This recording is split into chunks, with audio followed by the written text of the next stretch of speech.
Hello, good morning, good afternoon, good evening, wherever you are in the world. We're really hoping that this is going to work today. So if anyone is out there watching right now, please just pop a message in and say hello, because last week we had a little bit of a problem getting the messages through. So fingers crossed, we'll be able to hear you. Obviously we can't see you, but we'll be able to hear from you today. So let us know if you're out there. But welcome to the Business Brunch. For those of you who've not joined us before and you've just stumbled across us and gone, what on earth are these three people doing? This show is all about helping you connect, learn and thrive. So most of us are working at home or working in hybrid roles far more than we used to. So our ability to connect and feel part of a team can often feel a little bit reduced. So this is pretty much your chance to sort of meet around the water cooler with us, your teammates, where we're going to check in with you, see how you're doing, see what you've done at the weekend, like you would do on a Saturday, on a Monday. Yes, Danny says it's working. Hey, oh, you don't know how happy that makes us. Hello, Alan. We'll come back and say hello to people in just a moment. Yep. I just wanted to let you know it was working, and thank you everybody for dropping a comment in. Yeah, thank you. Keep coming. We'll come back to the comments throughout the show, so keep letting us know that you're there. We'll come back to you in a sec. But really, this show is just about connecting. You're able to network with people. We have opened it up now to be more of a lunch and learn as well. So every single show, our aim is to help you with something, maybe something that we're specialists in. So I will just introduce my two co-hosts today as well. So I'm Sarah. I'm an executive coach. We've got Vanessa Ashworth, who is the queen of marketing, and Melinda Ward, who is our strategic consultant business guru. She knows so much about everything. She's a grown-up. We've established that.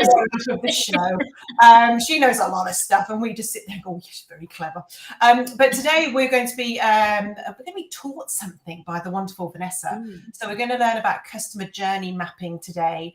I didn't know what it was. I mean, I do now roughly, but this is all about how you can make sure that whatever you do for your customers lands properly so that you get more business. And that's the whole point of doing any marketing anyway. But I will shut up because Vanessa knows about this, not me. So get your pens, pads ready, or for those of you that are under 50, iPads, iPhones, whatever you use to make notes on. The rest of us are so old school. But as with every show, we always start with a little check-in around the water cooler, seeing how you are, seeing what you've been up to, saying hello to a few people, checking in what you've got up to the weekend. If there's anything you're proud of that you'd love to share with us today, maybe you did something last week and no one noticed, but you want to go, hey, whoop, whoop to me. We'll whoop, whoop with you. Maybe something's worrying you about this week. Maybe you've got a difficult conversation to be had.Maybe there's a block somewhere this week that you're worried about. We can offer you some advice. It may not be brilliant, but we'll offer you some advice. We know a thing or two between the three of us. And there's also the community behind the scenes as well, which is really chatty normally, not that we could see it last week, who are also really happy to say hi. So let's see who is there and say hello. We've got Joe Morgan. Happy Monday to you as well. Hey, Joe. We have Christopher Rose has checked in. Hey, Chris. Nice to have you on board. We have Lynn. Hey, Lynn. Delighted that you're there with us too. Thank you. Yay. All working. We've got the famous LinkedIn user. I've just seen there's things coming about storms. We're going to be talking storms in a minute. Oh, right. My goodness. What a few days. Oh, right. Hold on a second. I clicked on the wrong thing. There we go. We've got Yvonne Winter has. Hello, Yvonne. Thank you for coming. Let me just scroll down here. We've got a lot of good people checking in, which is wonderful. See Alan Dunbar's in. Gary's in. Yep, Gary got comment here from Christopher Rose. 10 minutes. He always just doing a quick check-in, but you can still catch up with us later. Don't forget, if you have to drop out and you still want to catch up with Vanessa's insights and brilliance in general. You're expecting a lot. You're building this up too much. I don't know, Melinda, I don't know if you can see that Anna Maria is in, Alan's in, Sheila. I don't know if you can see them all, so I can just tell you what's on mine as well. Oh, look at Danny. There's something to celebrate. Oh, well done, Danny. Tell us more. What's the business in? What you doing? or customer journey mapping is going to be really important then. Yeah. And Gary Down Spencer. War. All right. So it I looks don't know like if that's sort of fun. We'll see. oh yes, there's somebody here who's another or perhaps the same LinkedIn user has unfortunately lost 9 trees. And yes, it's been definitely a bit stormy in the UK lately. God, no.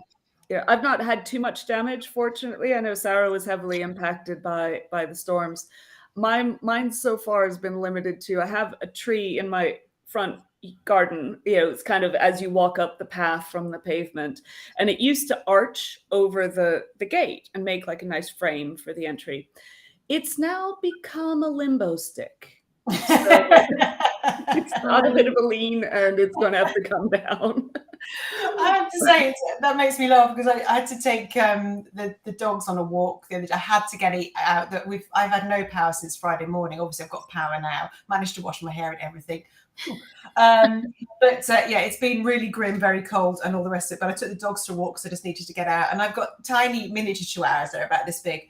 And there were several trees down on the walk, and obviously you can go round them, but no, one of my tiny little chihuahuas decided to go through it and got stuck. And it was just a standoff. I was just standing there. I mean, I'd had such a crap 48 hours anyway, and the dog's looking at me going, "Save me, mama." I can't get in the tree. So anyway, got the dog out of the tree. But it's been a nightmare, but hopefully everyone is back on and got their power back on now.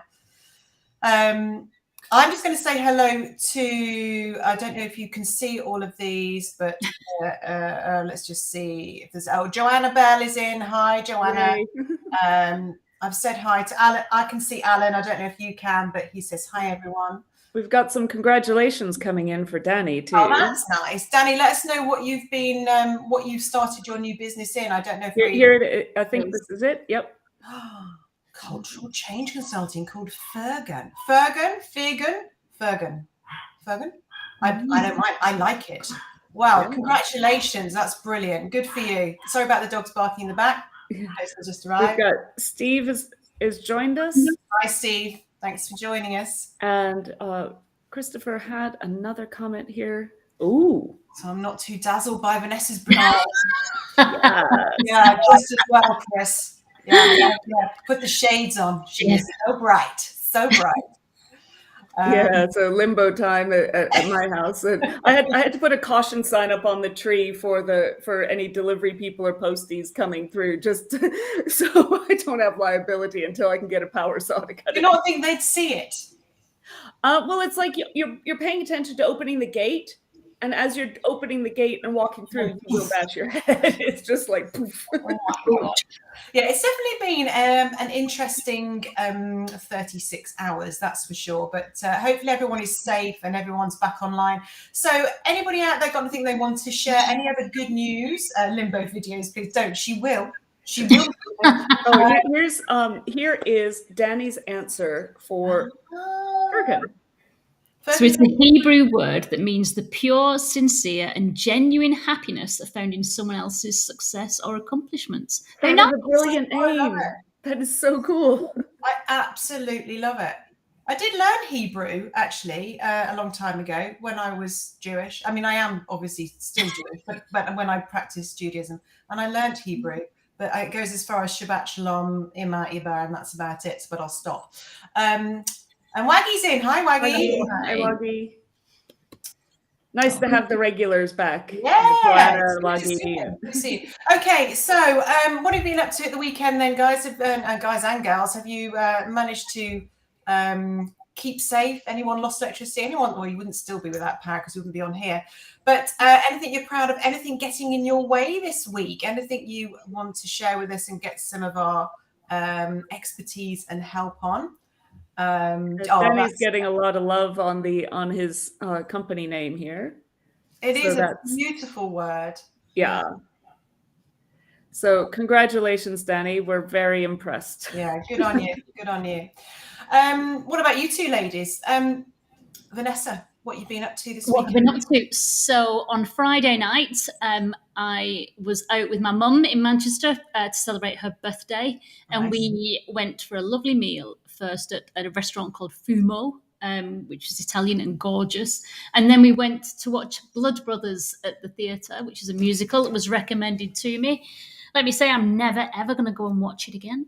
It was amazing. And at the end of the night, there was not one person that was still sat down, and there was not one person with a dry eye. Oh, wow. Even the cast, super powerful. Then Wow. it was really powerful. It was really good. So that was Friday night.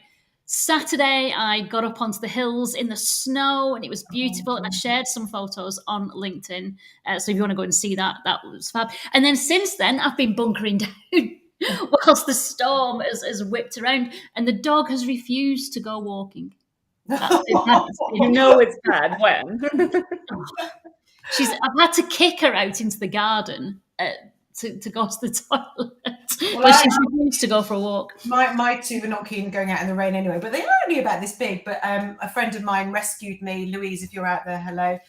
She rescued us on Saturday night and made us food, because it's just me and my daughter at home. Made us food, took the dogs with us as well, and they both disgraced themselves. One weed on the carpet and one weed on the floor in the kitchen. Brand new carpet, I have to say. No. They've not done that in like 7 years, but I think they were just so stressed. Probably picking up on the stress from us and just in a different house. And so, sorry, Lou, I did clean it up. Sorry. Dogs do that.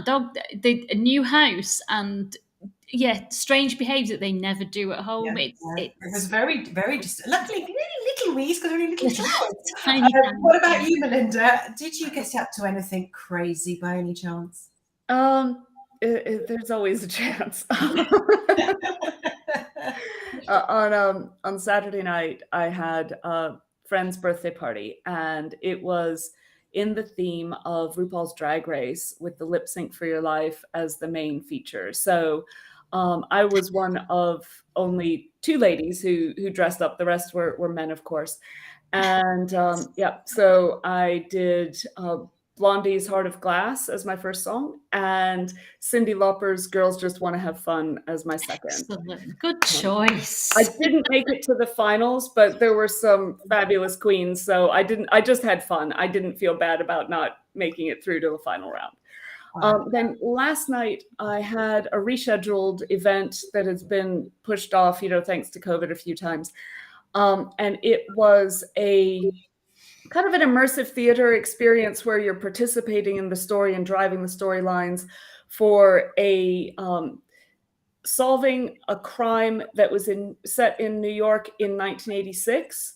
And it's kind of like Miami Vice goes to New York, and you're trying to figure out how to get the identity of the bad guy who's wanting to blow up a bank and stuff like that. And it's called Viper Squad for the people who are in London. And it's a short run. It's an independent production, just crowdfunded, and really good fun. If anybody's interested, hit me up with a PM and I'll send you a link. As Lucy says, Melinda, you have such a fun social life. We're all jealous. I mean, I'm super fortunate that I just have a lot of stuff on at the moment, because I'm normally quite sedate and on the couch watching like nature documentaries and gardening programs. Unbelievable. There's a few people come in. I can see Lisa Foley. I know Lisa well, and she knows my dogs. They've never weed on your carpet, have they, Lise? My naughty dog is told Martin Easter's cross. They promised not to do it at yours. We also got Alan Maggs has come in. Can you see that one? Sorry. This one. Yeah. We have 2 Pomeranians plus 4 Corgi Iranian puppies, 7 weeks old, and tomorrow my daughter's dropping her 2 dogs off. Oh my goodness! Alan, do you want 2 carpet wetting miniature chihuahuas to all that as well? Right, let's see what else we've got. Sorry, can I just put on? Sorry.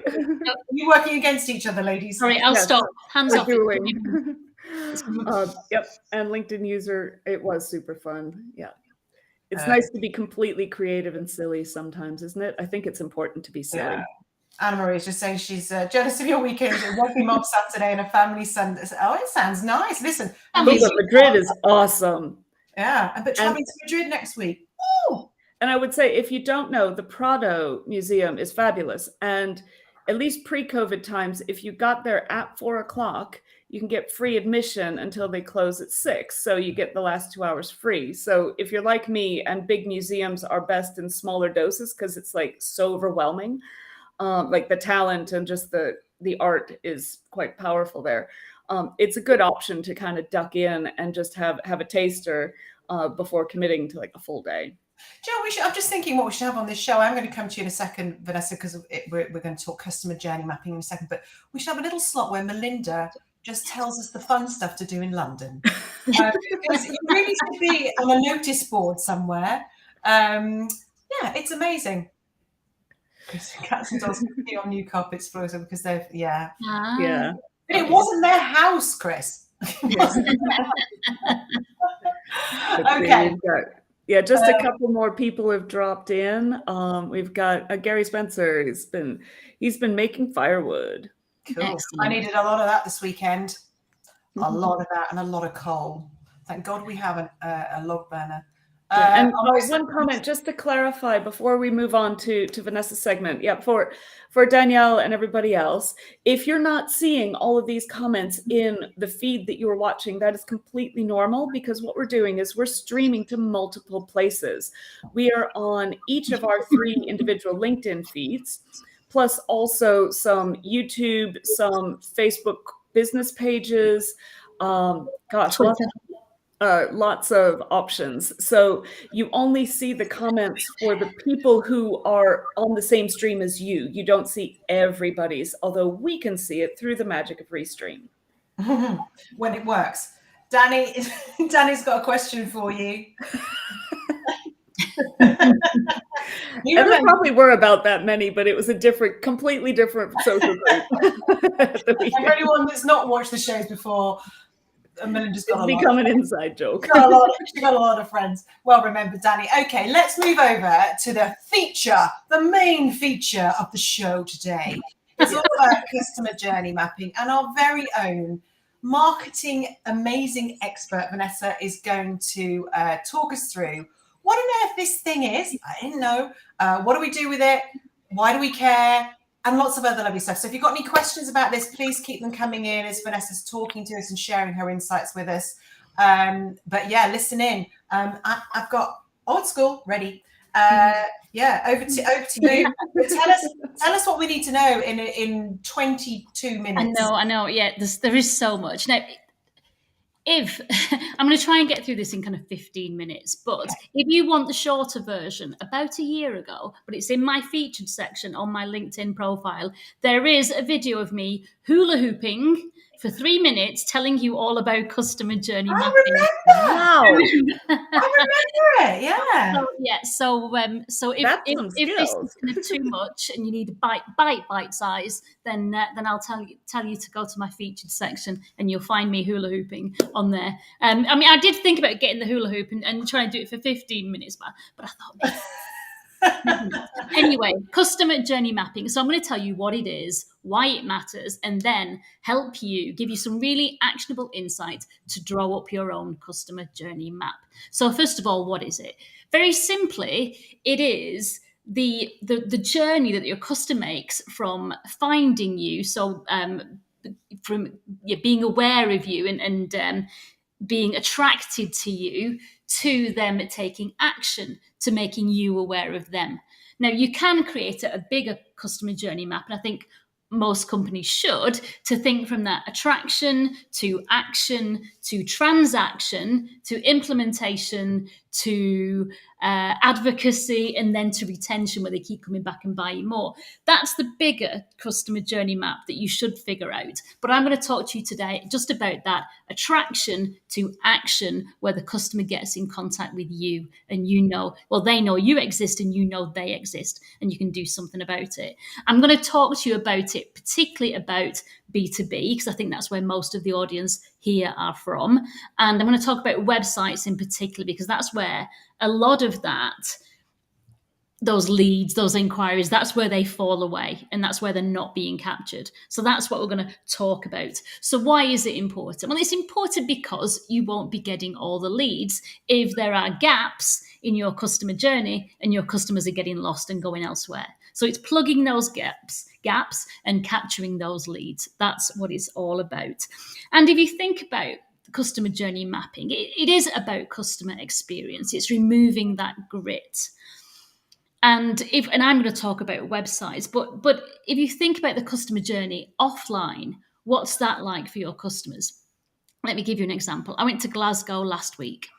I was going to a meeting in a hotel, and I went onto the hotel website, the digital part of the journey, to find out where I could park, where could I park my car. It gave a recommendation where you could get a discount at the NCP nearby. So obviously that postcode went into my Google map or the sat nav on the car to get me there. When I got there in this strange city that I didn't know, the road was closed because they were filming Batman. Oh. And all of a sudden, I'm like, oh my God, where am I going to go? City centre traffic. Where do I park? Not sure where the hotel is. I was going to look at that next. Where do I go? It was a really bad customer journey because then I'm thinking, am I going to be late for this really important meeting? So that's a kind of a digital part of the journey that then transcended to real life. The hotel now, it's a bad reputation for me. I'm not interested in that hotel. They could have very easily changed their website for that day for those customers who are coming to that hotel and just said, beware of roadworks or use a different. So and another example, just a really quick one, because otherwise we'll be here forever. I used to go and visit one of my suppliers in Liverpool. When they moved office, you had to get to their office by using this 4-lane, is it a dual carriageway when it's got 4 lanes? I don't know.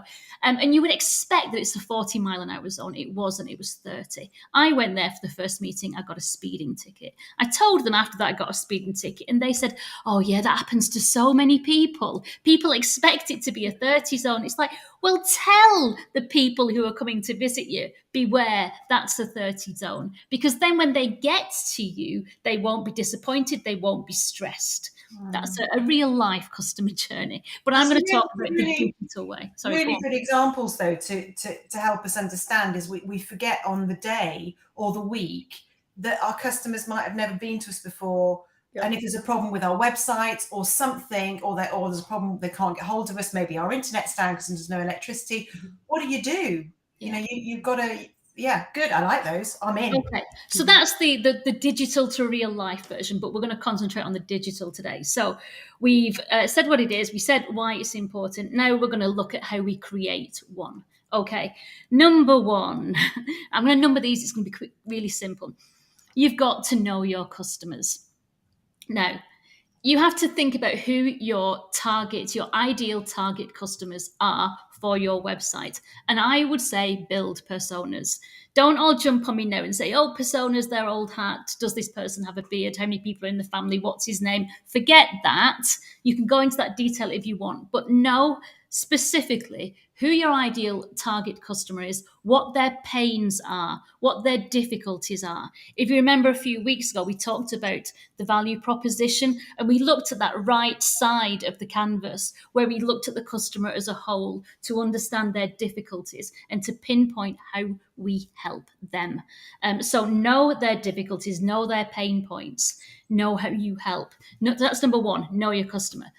Create personas. Number two, know your value proposition. No, you don't have to have the pithy sentence at this point. It's just, why do they come to you? Why do they buy from you? How are you different? And that's really important in creating the messaging that's going to be compelling, that's going to make them inquire. Know your customers. Know your value proposition. Number three, and this is the one where a lot of people fail.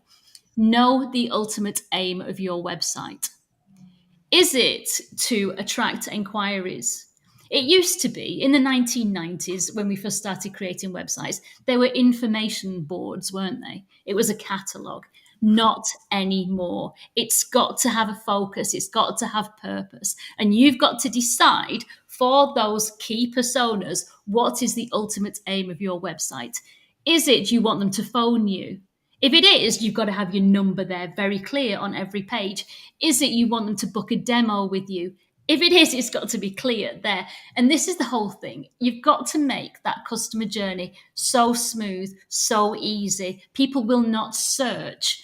If that journey is broken and they don't know where they are, they will go off and find a competitor.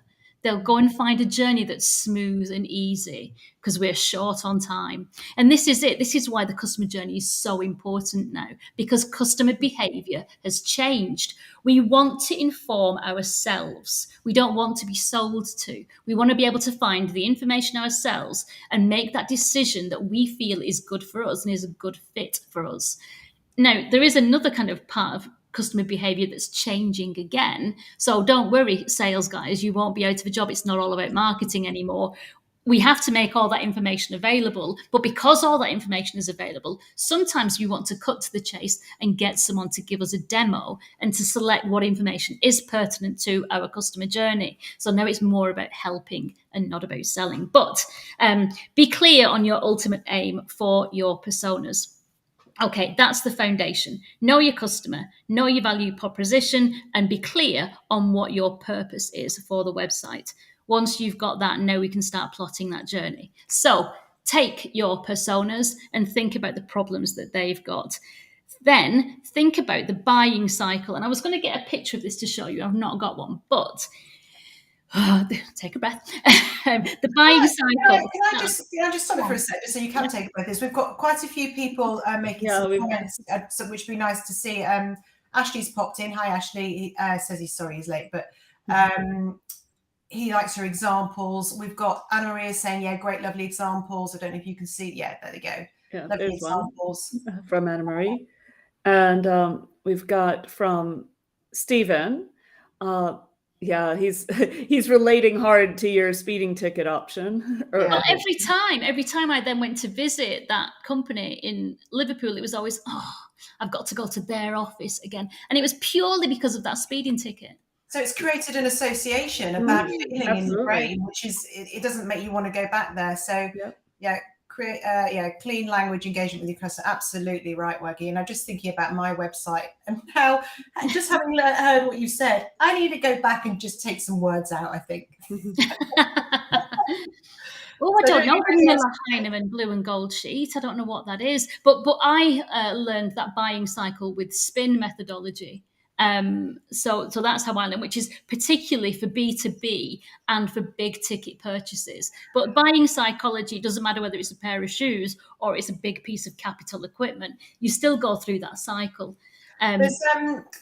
Just let you know, because I've done a lot of sales. Spin now is quite a dirty word, and I know everyone learnt it a long time ago. So when I'm listening to you talking about the pains and all the rest of it, I never think of it like that anymore. I think about, what do they need? How can I help them? So you end up with the same thing. Yeah. It's just something about the mindset, when we go in looking for pain, and it's different maybe when you've got a marketing hat on as a sales hat, but your behaviors then represent, I'm looking for your pain. And it's very different to an intent of, how can I help you solve your problems? Well, I think, if I can't, sorry to interrupt you, but I think spin shouldn't be a dirty word. So I did a course for spin selling first, and I went away thinking, it's all about pain.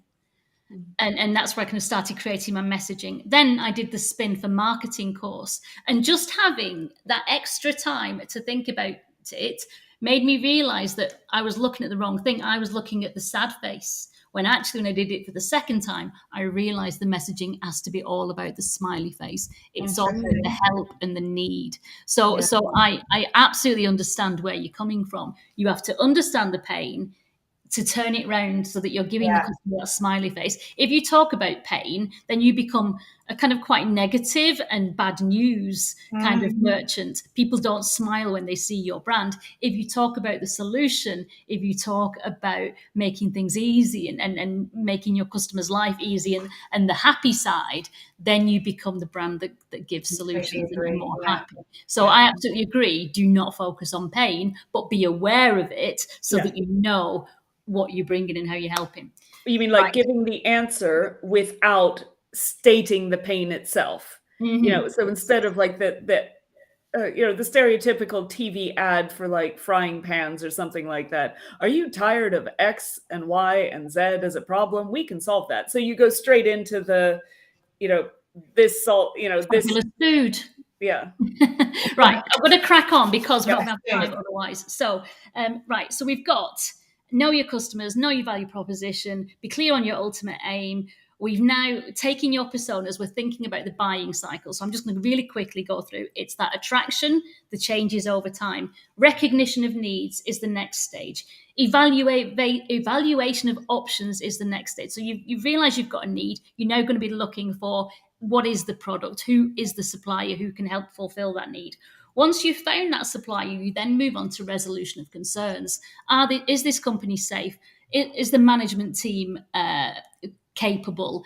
Am I a big fish to them? Am I a small fish to them? What are their ethics? What are their values? And that's the resolution of concerns bit. Are they a good, safe? Are there any kind of testimonials, customer testimonials? Have other people tested them before and has it worked for them? So that's that resolution of concerns bit. And that bit goes straight before the decision. Okay. Now, it isn't linear. People kind of go all over the place. And as I said in a post today, it's not always the person who's got the problem, who's looking for the solution, that's completing that customer journey, because they have to bring other people involved. And so you have to make sure, because what we're going to do next is we're going to list every question that persona needs answering through each stage of the buying cycle. So write them all down. There might be 100, but get them all down there and then keep them, because you can do something else with them, which is great for marketing next. But make a list of all those questions. So if it was a dress, for example, because I know we're talking business to business, I want to know the size. I want to know the material. I want to know the delivery date. I want to know if it's a brand I trust. I want to see reviews to see if other people have bought the dress. Did it fit them? Was it uncomfortable? Things like that. All these things. Is it ethical? So to write down all the questions of what somebody might have about your product or service, every single one along the buying cycle that you can think of. Okay, good. Now, focus on those key journeys. Which are the ones that are more important, that are going to deliver the sales that you want and the leads that you want? Okay, now stop. Hang on a second. Before you start plotting this on your website, the journey does not start on your website, does it? The journey starts somewhere else. It might be that they've been to a search engine and put a keyword in. So we need to think about that. We need to think about the keywords that you're optimizing your site for, the language that you're using, and where you're going to direct them to on your website. It might not be the homepage. It might be another landing page. But think about where your customers are coming from to get to your homepage. And this is where your value proposition is really important, because you have to give them on your homepage what they expect to see. If that first part, and this is where so many customer journeys go wrong, if that first part and they land on your website and they can't tell what you do, and that whatever the message they've found that's attracted to them, if it comes to your homepage and that's where you're directing them, if you're not giving them that message, they're going to be confused and they're going to go somewhere else. So if I'd clicked on an ad for that dress on Facebook, as they're always targeting me with lovely dresses. If I click on that and it takes me to the homepage of that brand and not directly to that dress, I'm going to think, I can't be bothered searching. And I'm going to go back to Facebook. So make sure that where you're directing them to is right, and make sure that your homepage really clearly states your value proposition and how you help. Another example of that, I used to work for a foundry machine manufacturer. So big pieces of kit that went into foundries, dirty, gritty places, lots of spark, loads of energy. That manufacturer, the marketing manager at one point thought it was a good idea, because it was one of their important parts of the sale. They thought it was a good idea to put a tree and that green, environmentally responsible message as the main part of the homepage. The first, you go to an equipment manufacturer, the first thing you see is a tree in a field. It's the wrong message, because that's resolution of concerns. That's way down in that customer journey. We need to know your value proposition at that first piece of that journey. Okay, that's where we need to be on your homepage, not at resolution of concerns, because that you kind of jump in the journey and it makes no sense and you're going to lose people. Okay, so you're thinking about where the journey starts. You've got all the questions and all the information that you need to provide along the steps of that journey to get to that decision. Okay, we can start plotting. to get there. It's got to be simple, it's got to be accessible, logical, and direct. As we've said, it's not always linear. So if people are going off to look at resolution of concerns, they're going to see your About Us page. They want to know what your values are. They want to see your meet the team, the management team. Are they capable? You need to make sure you're bringing them back to that journey, or you're going to make sure that your ultimate aim is on every single page. Think about where that resolution of concerns is. It's just before decision. So if the last concern is the management team capable, then when someone opens up that nice little bit about your MD, do they then have a button to say, let's start the conversation, fill in our inquiry form, book a demo now? Because that's where, this is the biggest one where websites fail. People put up customer testimonials, the About Us page, news pages, meet the team. All of these things are resolution of concerns, that one step before decision, and there are no CTAs. Okay, so What's this is what you've got to do. CTA? Sorry, a call to action, and that's your ultimate aim for the website that you've decided way back at the beginning. It's book a demo, phone us, send an inquiry form. You've got to do that at those resolution of concerns pieces. Okay, can I just interrupt you 1 second? I mean, don't worry if you can't get through all this, because we can come back to it. There's always so much more to say. But Alan's asked, well, actually, a couple of questions. Ashley's asked a question, whether we can let me go back. Here we go. That's his buying journey. So it's this one, yeah. I think it's a very good question, and yeah, why not? We should do. We've got all the recordings. Yeah, we have downloaded all the audio recordings to do that. We've just not got around to it yet. We'll do it, Ashley. Good prod, thank you. And Waggy's said, do not forget referring customers. Yeah, that's good. Yeah, very good. Absolutely, because that's the first stage, isn't it? If somebody's referred you, and then you probably will go to the homepage first. But if, for example, if it's a promotion and it's such a bad, so many people do this, they'll create a promotion on social to get your attention, but the link will be to the homepage. But when they get there, the image from the ad, the text from the ad isn't on the homepage. And you've completely broken the journey. Yeah. They don't understand where they are. There's a complete mismatch. So if you are creating a promotion, even if it's for one of your products, you might not want to send them to that product page, because what you use in the promotion probably won't be what you put at the header of that product page. So you might want to create a landing page specifically to keep that really smooth. It's all about smoothness and taking that grit away and giving what is expected. Yeah. Don't make people think extra or do extra work to find what you want them to find. No one's got that time. What do you think of Alan's question? Yeah. Are we talking about service provision here, or product, or both? It's both. A product is a service is a product. Is the question, how do I beat Amazon? Not necessarily in a business to business. Well, it depends actually what your product is. And I used to sell capital equipment. You can't buy that on Amazon, and you can't buy it off a website either, because it's usually kind of custom built.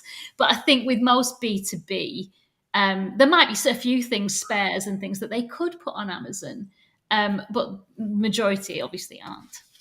And could you beat Amazon? I mean, Amazon have got join them, don't beat them. Yeah, choose your battles, man. Yeah, there's certain giants you're not going to bring down. Yeah.